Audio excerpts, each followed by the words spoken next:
Koordinator Kemaritiman dan Investasi, Luhut Binsar Panjaitan telah menjalani pemeriksaan di Direktorat Reserse Kriminal Khusus atau Ditkrimsus Polda Metro Jaya pada Senin hari ini. Luhut terpantau hadir di Polda Metro Jaya sekira pukul 8:28 waktu Indonesia Barat dan langsung memasuki gedung Ditreskrim Khusus guna menjalani pemeriksaan.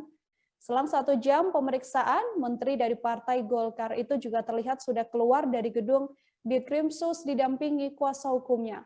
Pemeriksaan ini terkait dengan pelaporan terhadap aktivis HAM Haris Azhar dan Koordinator Kontras Fathia Maulidiyanti atas dugaan pencemaran nama baik. Untuk mengetahui bagaimana informasi lebih lengkapnya terkait pemeriksaan terhadap Luhut Binsar Panjaitan pada hari ini, tersambung bersama saya wartawan Tribun News, ada Rizky Sandi Saputra di sana yang akan memberikan informasinya pada Anda. Halo, selamat siang Rizky. Selamat siang Mila dan juga Tribun News. Rizky, bisa dijelaskan berdasarkan pantauan Anda di lapangan, bagaimana proses pemeriksaan terhadap Luhut Binsar Panjaitan hari ini?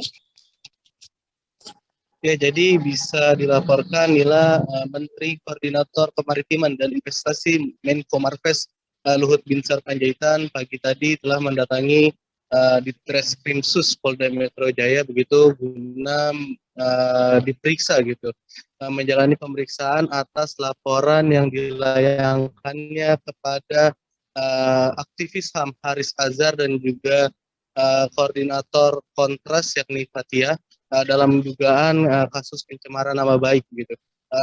Luhut didampingi dengan kuasa hukumnya yakni Juniper Girsang. Dirinya terpantau hadir di Ditkrimsus Polda 28 menit begitu, dan tanpa sepatah kata pun dia langsung meninggalkan rekan media dan langsung memasuki ruang Ditkrimsus itu. Selang 1 jam begitu, Luhut kembali keluar dan menyatakan kalau pemeriksaannya sudah selesai begitu Nila. Oke, Rizky, kemudian terkait pemeriksaan hari ini, apakah memang ada barang bukti yang diserahkan oleh pihak Luhut pada penyidik? Ya, jadi tadi saya juga sempat mewawancara kuasa hukum dari Luhut Binsar Panjaitan yakni Juniper Girsang. Dirinya menyatakan kalau pihak Luhut dalam hal ini sebagai pelapor telah menyerahkan setidaknya ada 12 barang bukti terkait dengan kasus dugaan pencemaran nama baik yang menjerat atau yang menimpa kliennya, dalam hal ini Luhut Binsar Panjaitan, di mana dalam perkara ini Fathia dan juga Haris Azhar dilaporkan telah mencemarkan nama baik Luhut atas adanya dugaan kepemilikan bisnis tambang Luhut di Papua begitu. Dan juga dirinya menyatakan barang bukti ini juga sekaligus sebagai temuan dari pihaknya terkait dengan laporan yang dilayangkan oleh Luhut gitu Nila. Terkait tudingan begitu ya Rizky, adanya bisnis tambang di Papua sendiri, apakah pihak Luhut pada hari ini ketika menjalani pemeriksaan memberikan komentarnya menanggapi tudingan tersebut? Ya, tadi Menteri dari Partai Golkar yakni Luhut Binsar Panjaitan menyatakan kalau dirinya sama sekali tidak memiliki bisnis apapun di Papua begitu. Dengan begitu dia menjawab dengan membantah bahwa pernyataan dari Fathia dan juga Azhar yang menyatakan kalau Luhut memiliki bisnis tambang itu adalah tidak benar dan itu merupakan fitnah, dan dia menyatakan ini merupakan pencemaran nama baik yang juga dapat menimpa atau yang dapat dirasakan oleh keluarganya, dalam hal ini anak dan juga cucunya gitu nih. Berdasarkan keterangan dari pihak Luhut atau mungkin tim kuasa hukumnya, Rizky, apakah ada kemungkinan bahwa nantinya kasus ini akan berujung dengan perdamaian?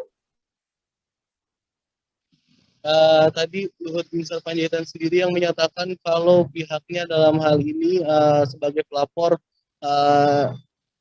dia tidak menyatakan secara langsung sih, tapi kita sebagai awak media menyatakan kalau Luhut sudah tidak mau berdamai begitu, dia ingin proses hukum ini tetap berjalan sampai nantinya di persidangan dan membuktikan siapa yang benar begitu terkait dengan adanya dugaan pencemaran nama baik ini gitu ya.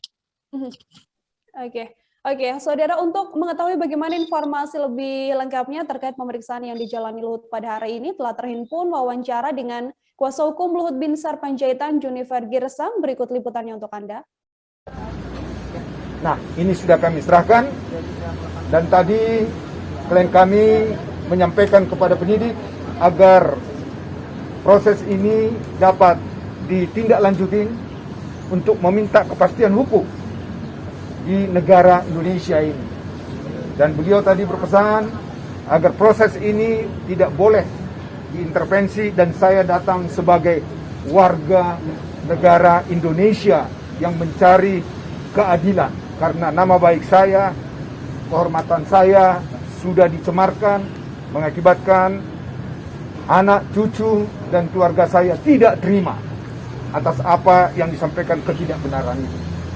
Inilah yang beliau tadi sampaikan dan materi dalam berita acara pemeriksaan. Pak, 12 dokumen itu apa saja, Pak? 12 dokumen 12 barang bukti apa sih? Tentu kami lampurkan, membuktikan etiket baik kami, somasi yang tidak ditanggapi. Demikian juga jawabannya yang tidak relevan dengan somasi kami. Demikian juga kami lampirkan flash disk YouTube yang menjadi bukti pernyataan-pernyataan yang tidak benar tersebut. Ya, kami sampaikan menit per menit perkataan-perkataan yang memfitnah, mencemarkan nama baik klien kami.